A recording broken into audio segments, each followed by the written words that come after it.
हाँ तो बेटा अभी हम बात कर रहे हैं इलेक्ट्रोमैग्नेटिक वेव्स की। तो जैसे कि अभी मैंने आपको बताया the concept of electromagnetic waves was first given by James Clerk Maxwell in 1870। बेटा एक खास बात है जो कि मैंने यहां पे क्लियर करनी है। अगर हमने दिखाना है, क्या दिखाना है, हमने एक इलेक्ट्रोमैग्नेटिक वेव को दिखाना है, तो यहां पे तीन चीजें हैं। लिसन मी प्रॉपरली प्लीज, ये तीन मार्कर्स है, शायद इससे मसला हल हो जाएगा। आप समझ लीजिए बेटा, ये जो है this is the propagation of the wave या प्रोपगेशन ऑफ द रेडिएशन, यानी कि इस डायरेक्शन में ये चल रही है। ये है बेटा फिर इलेक्ट्रिक फील्ड। तो आप मुझे बताए, ये है ना, ये इसके ऊपर परपेंडिकुलर है या ये इसके साथ परपेंडिकुलर है, तो दोनों के बीच में 90 डिग्रीज का बॉन्ड एंगल बनता है। बेटा अगर हम देखना चाहेंगे, इधर से हम दिखाएंगे this is the magnetic field, this is the. तो बेटा इससे क्लियर हो गया the electric and magnetic fields are perpendicular to each other as well as perpendicular to the propagation of the radiation। यानी कि एक तो ये एक दूसरे को परपेंडिकुलर है, लेकिन इसके साथ साथ अगर हम देखना चाहेंगे they are perpendicular to the propagation of the radiation or perpendicular to the propagation of the wave। तो बेटा इससे ये क्लियर हो गया कि जो इलेक्ट्रिक और मैग्नेटिक फील्ड्स होते हैं एक इलेक्ट्रोमैग्नेटिक वेव में, ये परपेंडिकुलर टू ईच अदर होते हैं और साथ में they are perpendicular to the propagation of the wave. Clear? ये बेटा बहुत ही इंपॉर्टेंट पॉइंट था जो मैंने यहां पे डिस्कस करना था। और अगर आप इसको दिखा रहे हैं यहां पे, ध्यान रखिएगा, अगर आप इसको दिखा रहे हैं यहां पे, ये हमने लिया है इलेक्ट्रिक फील्ड, यहां पे हमने लिया। हाँ बेटा गेट इट, बैठो बैठो बेटा। हाँ बेटा हम बात कर रहे हैं किसके बारे में, हम बात कर रहे हैं इलेक्ट्रोमैग्नेटिक वेव्स के बारे में हम बात कर रहे हैं। तो यहां पे जो ये वाली चीज है, this is the propagation of the radiation. किस डायरेक्शन में ये जा रही है? Propagation of radiation. लेकिन अगर हम देखना चाहेंगे इसके साथ जो सेकंड पॉइंट आ रहा है वो ये बेटा, ये वाला हमने लिया था इलेक्ट्रिक फील्ड। क्या लिया था? Electric field. और इस चीज को आप देख लीजिएगा, जो ये वाला हमने यहां से स्टार्ट किया, ये बेटा है, आप इसको बताइए, ये है एक्स, ये है एक्स डैश। तो बेटा ये वाली जो है ये है मैग्नेटिक फील्ड। तो एक चीज क्लियर हो गई यहां पे, इलेक्ट्रिक फील्ड, मैग्नेटिक फील्ड, और ये है प्रोपगेशन ऑफ रेडिएशन। तो बेटा जो तीन चीजें हमने ली है यहां पे, एक तो हमने रेडिएशन ली है जैसे इस डायरेक्शन में, तो इस डायरेक्शन में है इलेक्ट्रिक फील्ड, और बेटा इस डायरेक्शन में है magnetic field. So all the three are perpendicular to each other as well as perpendicular to the propagation of the radiation. तो अगर हम इसको यहां पे दिखा रहे हैं, ये है यहां पे प्रोपगेशन ऑफ रेडिएशन, फिर ये वाला अगर हमने यहां से स्टार्ट किया, ये है इलेक्ट्रिक फील्ड, और इधर से अगर हमने स्टार्ट किया है ये है magnetic field. So both electric and magnetic fields are perpendicular to each other as well as perpendicular to the propagation of the radiation. Clear? हाँ बेटा नेक्स्ट पॉइंट यहां पे हम मेंशन करने जा रहे हैं। तो बेटा यहां पे आप लिखिएगा, in electromagnetic waves, in electromagnetic waves, in electromagnetic waves, in electromagnetic waves, both electric and magnetic fields, both electric and magnetic fields, electric and magnetic fields, जो इलेक्ट्रिक और मैग्नेटिक फील्ड्स जो होते हैं, both electric and magnetic fields, वो क्या होते हैं? are perpendicular to each other, are perpendicular to each other, perpendicular to each other, to each other, to each other, and perpendicular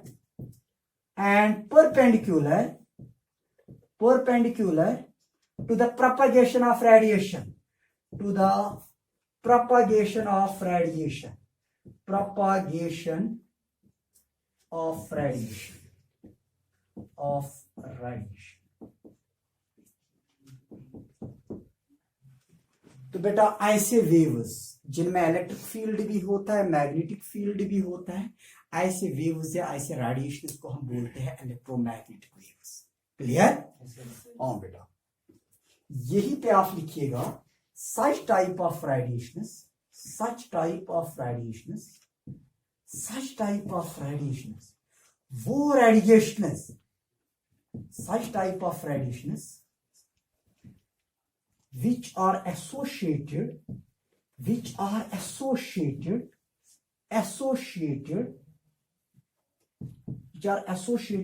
electric and magnetic fields, with electric and magnetic fields,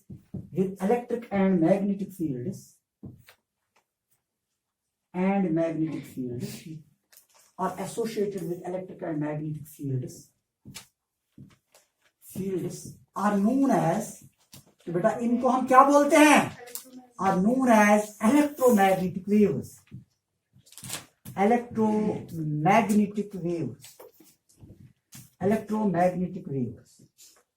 ये बेटा यहां तक clear है?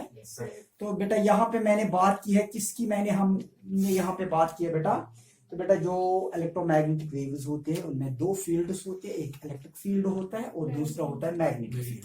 और बेटा जो ये fields होते हैं they are perpendicular to each other as well as perpendicular to the propagation of the radiation. तो ये क्लियर हो गया यहां तक। अब बेटा हम कैरेक्टरिस्टिक्स पढ़ेंगे। यहां पे अगर हम देखेंगे बेटा 3 कैरेक्टरिस्टिक्स है इलेक्ट्रोमैग्नेटिक रेडिएशन की, अच्छे से ध्यान रखिएगा। इसको बेटा आपने बनाया? हाँ बेटा, आपको थोड़ी सी प्रॉब्लम इसमें होगी तो शायद आपको आगे मैं ये क्लियर करूंगा। अभी आप इसको लिख के रखिएगा। तो यहां पे मैं इसको रब करने जा रहा हूं।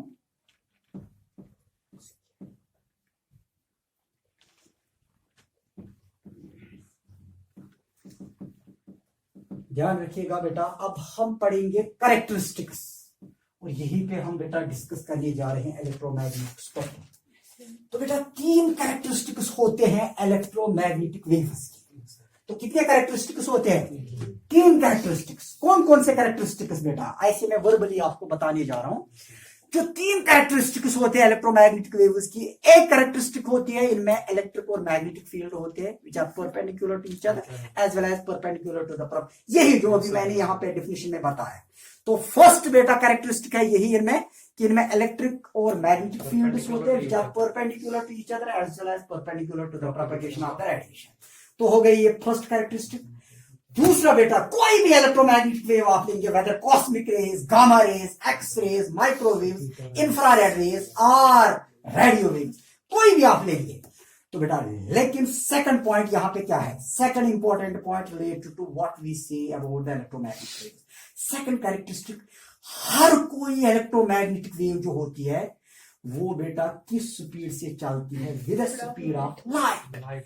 चाहे आप कॉस्मिक रेज की बात करेंगे, गामा रेज की बात करेंगे, या एक्स रेज की बात करेंगे, इंफ्रारेड रेज की बात करेंगे, माइक्रोवेव्स की बात करेंगे, या रेडियो वेव्स की बात करेंगे, जितने भी बेटा इलेक्ट्रोमैग्नेटिक वेव्स या रेडिएशंस है, सब की अगर आप देखेंगे एक ही स्पीड है, that is the speed of light and it is numerically 3 × 10⁸ metre per second.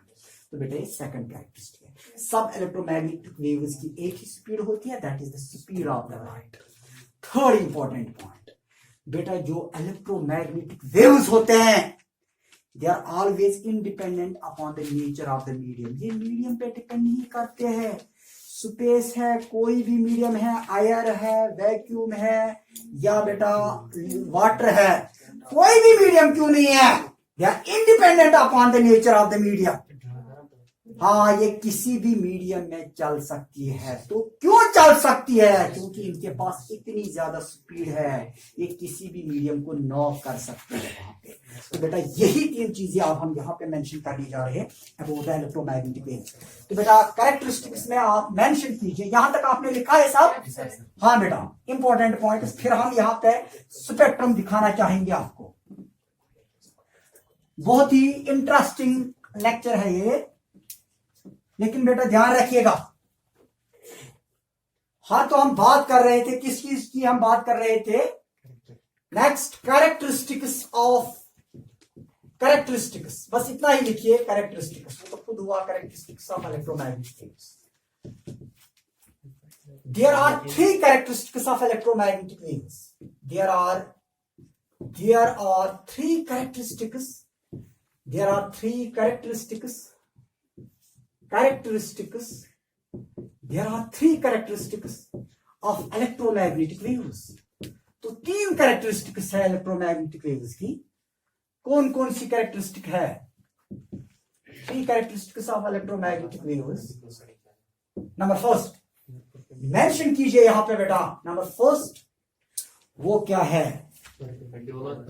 That is, electromagnetic waves are associated with electric and magnetic fields which are perpendicular to each other as well as perpendicular to the propagation of radiation. बस यही हम लिखने जा रहे हैं. क्योंकि बेटा चाहे कोई भी इलेक्ट्रोमैग्नेटिक वेव है, आपको जैसे हमने यहाँ पे कुछ एग्जांपल्स दी है, जैसे मैंने यहाँ पे बेटा बोला है कॉस्मिक रेज है या गामा रेज है या एक्स रेज है, कोई भी आप लेंगे तो हर किसी इलेक्ट्रोमैग्नेटिक वेव में बेटा ये 2 फील्ड्स होते हैं. एक को हम बोलते हैं इलेक्ट्रिक फील्ड और दूसरे को हम बोलते हैं मैग्नेटिक फील्ड. यहाँ पे आप लिखेंगे all the electromagnetic waves, all the electromagnetic waves, all the electromagnetic waves, all the electromagnetic waves, all the electromagnetic waves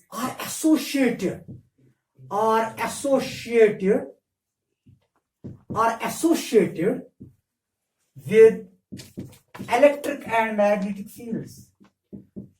All the electromagnetic waves are associated with electric and magnetic fields.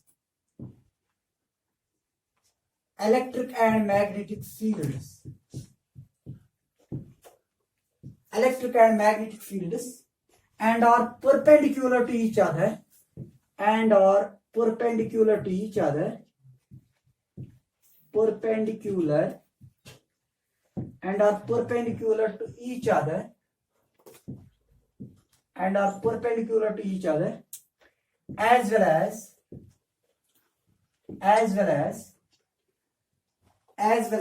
perpendicular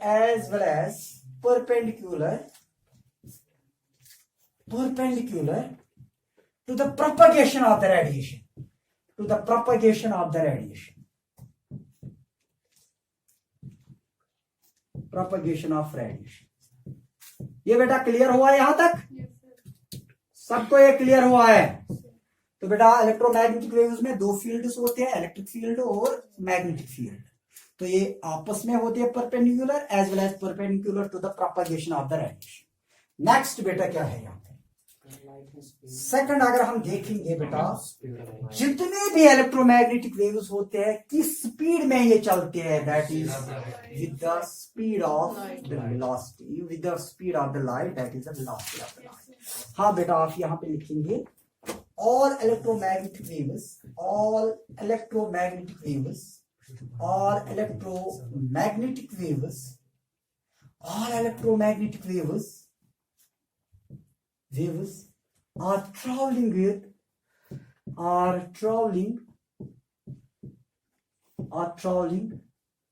with the speed of light. Speed of light. तो बेटा speed of light क्या है बेटा? Speed of light that is 3 into 10⁻⁸ metre per second. जैसे कि मैंने आपको बेटा बोला है, यानी कि 3 लाख किलोमीटर से 1 सेकंड में निकालती है. तो इसको हम बेटा बोलते हैं यानी कि speed of the light. All electromagnetic waves are traveling with the speed of light, that is 3 into 10⁸ metre per second.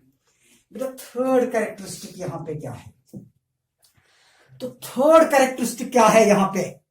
Third characteristic, जो इलेक्ट्रोमैग्नेटिक वेव्स होते हैं they are independent upon the nature of the medium. ये medium पे depend नहीं करती.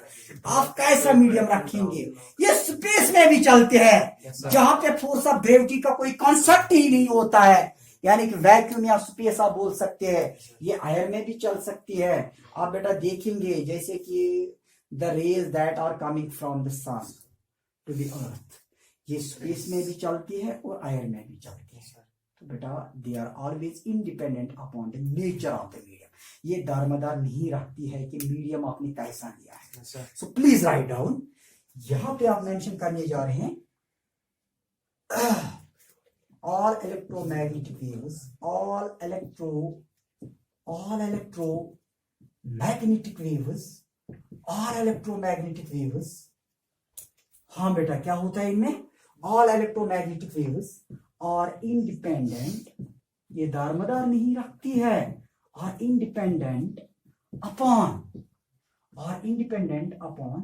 the nature of the medium, the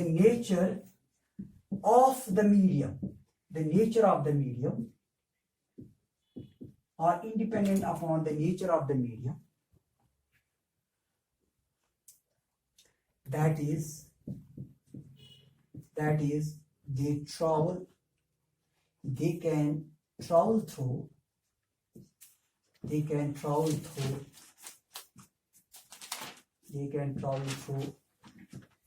air, vacuum, space, extra. तो किसी भी मीडियम में ये चल सकती है। क्लियर? तो बेटा ये थी 3 कैरेक्टरिस्टिक्स ऑफ इलेक्ट्रोमैग्नेटिक वेव। तो कितने कैरेक्टरिस्टिक्स थे? 3। तो फर्स्ट कैरेक्टरिस्टिक क्या है बेटा? वो तो आपको मालूम है, all electromagnetic waves are associated with electric and magnetic fields and are perpendicular to each other as well as perpendicular to the propagation of radiation. Second बेटा आपने क्या पढ़ा है यहाँ पे? all electromagnetic waves are traveling with the speed of the light, यानी कि 3 into 10⁸ metre per second. और बेटा थर्ड पॉइंट आपने पढ़ा है, all electromagnetic waves are independent upon the nature of the medium, that is they can travel through air, vacuum, space, etc. Next बेटा अब हम यहाँ पे ड्रा करने जा रहे हैं बहुत ही इंपॉर्टेंट पॉइंट, यानी कि इलेक्ट्रोमैग्नेटिक स्पेक्ट्रम। और बेटा हम इनकी वेवलेंथ भी यहाँ पे मेंशन करने जा रहे हैं, और वेवलेंथ के साथ साथ हम इनका दूसरा पॉइंट यानी कि फ्रीक्वेंसी भी। जरा आप मुझे बताएंगे, how can you define wavelength? Wavelength अच्छा मीन्स तो गोब्रिस पाई, यहाँ पे मैं बता रहा हूँ वेवलेंथ। तो आप मुझे बताइए वेवलेंथ क्या है? The distance between 2 consecutive clusters or the distance between 2 consecutive troughs.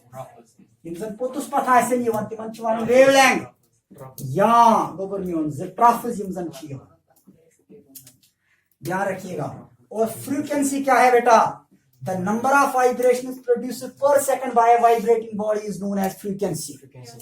तो बेटा जब हम स्पेक्ट्रम दिखाते हैं तो स्पेक्ट्रम बेटा इसमें हम 2 चीजें दिखाते हैं, एक वेवलेंथ और दूसरा हम बेटा इसमें दिखाते हैं फ्रीक्वेंसी। हाँ ध्यान रखिएगा। हम क्या करेंगे बेटा, यहां पे हम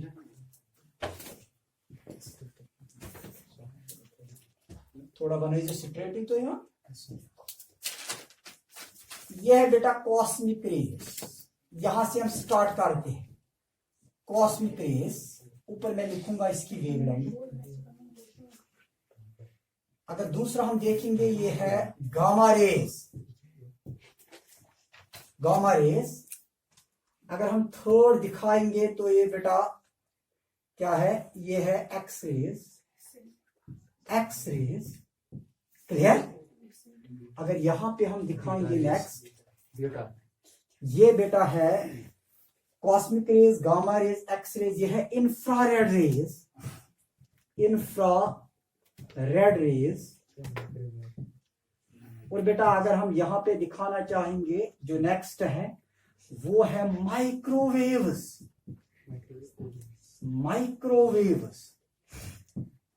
और बेटा अगर हम लास्ट में दिखाना चाहेंगे तो ये है बेटा रेडियो वेव्स। ध्यान रखिएगा। तो इसमें कौन कौन से इलेक्ट्रोमैग्नेटिक रेज आ रहे हैं? कॉस्मिक रेज आ रहे हैं, गामा रेज आ रहे हैं, एक्स रेज आ रहे हैं, इंफ्रारेड रेज आ रहे हैं, माइक्रोवेव्स आ रहे हैं, रेडियो वेव्स। अब बेटा हम एक काम करेंगे, यहां पे हम लिखेंगे इनकी वेवलेंथ। तो बेटा अभी मैंने मेंशन किया है wavelength, the distance between 2 consecutive clusters। यहां पे फिर से मैं मेंशन करने जा रहा हूं। ऐसे ही आप दिखा सकते हैं। अगर हम एक ट्रांसवर्स वेव को ले लेंगे तो बेटा this is the distance between 2 consecutive clusters। यहां से यहां तक जो डिस्टेंस है इसको हम वेवलेंथ बोल सकते हैं। And wavelength is always denoted by lambda. और बेटा दूसरा है frequency, the number of vibrations produced per second by a vibrating body, यानी कि कितने वाइब्रेशंस एक वाइब्रेटिंग बॉडी एक सेकंड में करेगी, that is known as frequency.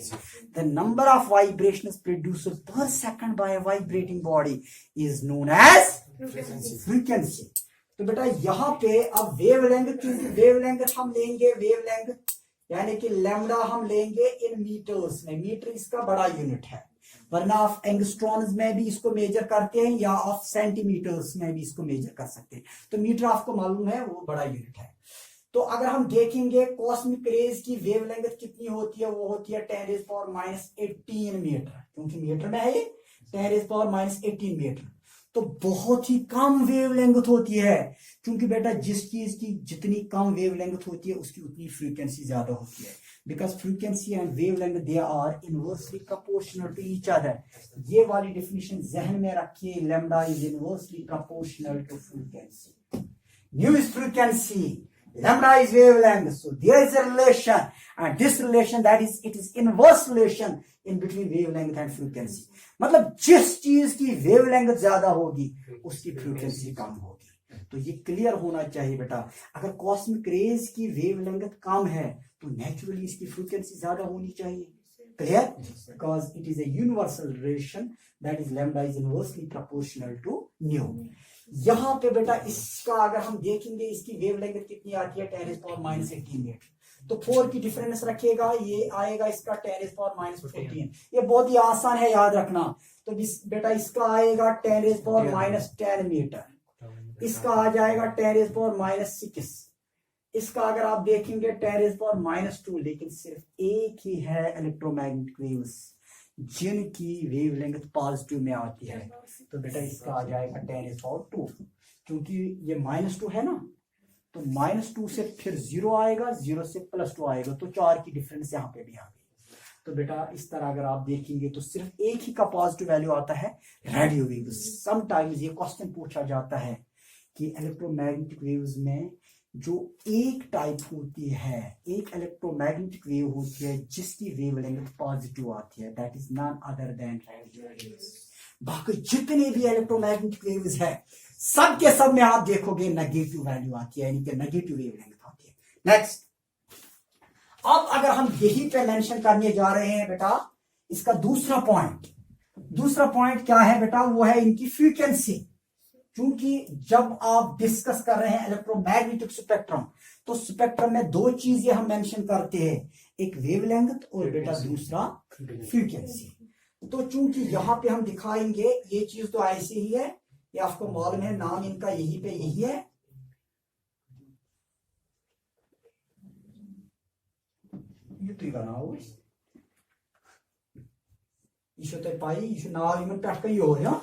अलबत्ता नीचे मैं लिखूंगा बेटा फ्रीक्वेंसी,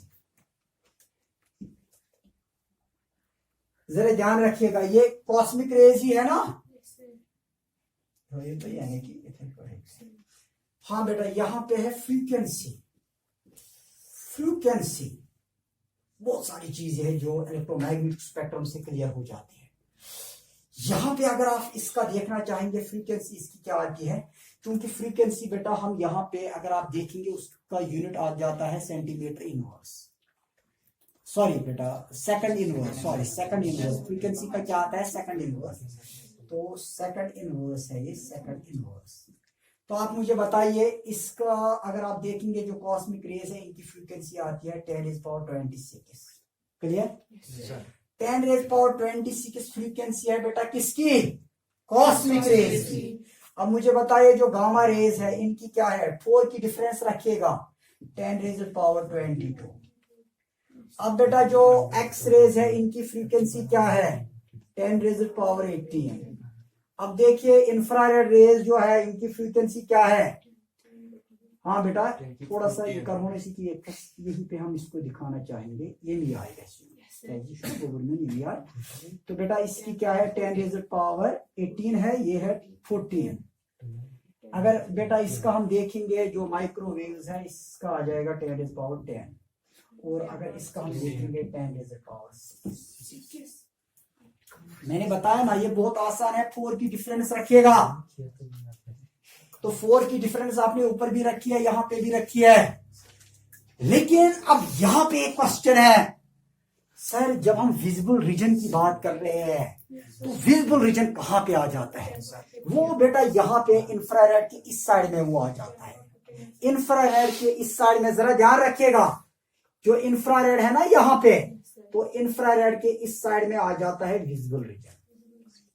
यहाँ पे बेटा ध्यान रखिएगा। और विजिबल रीजन जो होता है, विजिबल रीजन अगर हम देखेंगे, जो लाइट होती है that splits in 7 constituent colours, that is VIBGYOR. और वहां पे भी बेटा एक और क्वेश्चन है, जरा ध्यान रखिएगा।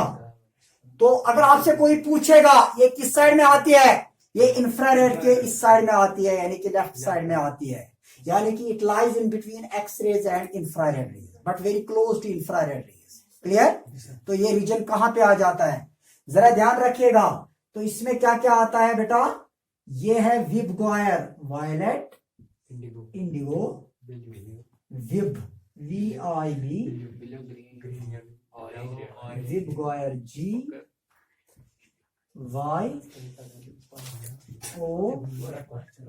जरा बेटा ध्यान रखिएगा, आपको मालूम है बेटा वेवलेंथ किसकी ज्यादा है और किसकी कम है। यह है violet, Indigo, blue, green, yellow, orange and red. आप मुझे बताइए किसकी ज्यादा वेवलेंथ है और किसकी कम वेवलेंथ है। हाँ जरा ध्यान रखिएगा, इसकी वेवलेंथ है 400 नैनोमीटर, NM मीन्स नैनोमीटर। और आपको मालूम है बेटा, आपने सुना है, किसी से पूछा गया था, इसकी अगर देखेंगे इसकी है 700 नैनोमीटर। एक आदमी से पूछा गया था, भाई हाँ जो एम्बुलेंस होती है इसके ऊपर ये कोई रेड कलर होता है, जो ब्राइटन होता है ड्यूरिंग, जब ये मतलब वैन ट्रैवल करती है या एम्बुलेंस ट्रैवल करती है from one point two another point. तो उसने मालूम है कौन सा जवाब दिया, उसने बताया क्योंकि उसमें कोई पेशेंट होता है, उसको ब्लड निकल रहा है, दैट इज वाई, क्योंकि ब्लड भी रेड है तो ये भी रेड है। लेकिन असल में बेटा जो रेड है, रेड अगर हम देखेंगे, रेड की सबसे ज्यादा वेवलेंथ होती है। तो बिकॉज ऑफ हाई वेवलेंथ ये बहुत ज्यादा दूर से भी विजिबल होती है। तो यहां पे ध्यान रखिएगा, रेड की वेवलेंथ 700 नैनोमीटर है और वायलेट की है 400 नैनोमीटर। इसका मतलब यह है जो यहां पे जो वायलेट है, वायलेट की एनर्जी ज्यादा है और रेड की एनर्जी कम है। क्लियर? तो बेटा ये इससे क्लियर हो गया। तो कुछ क्वेश्चंस थे यहाँ पे, अगर देखेंगे जो वायलेट है इसकी अगर वेवलेंथ कम है तो बेटा इसकी एनर्जी ज्यादा होगी, और रेड अगर है इसकी अगर वेवलेंथ ज्यादा है इसकी एनर्जी कम होगी। क्लियर? हाँ तो बेटा this was about the electromagnetic spectrum. कोई क्वेश्चन इससे रिलेटेड अगर है बेटा आप पूछ सकते हैं।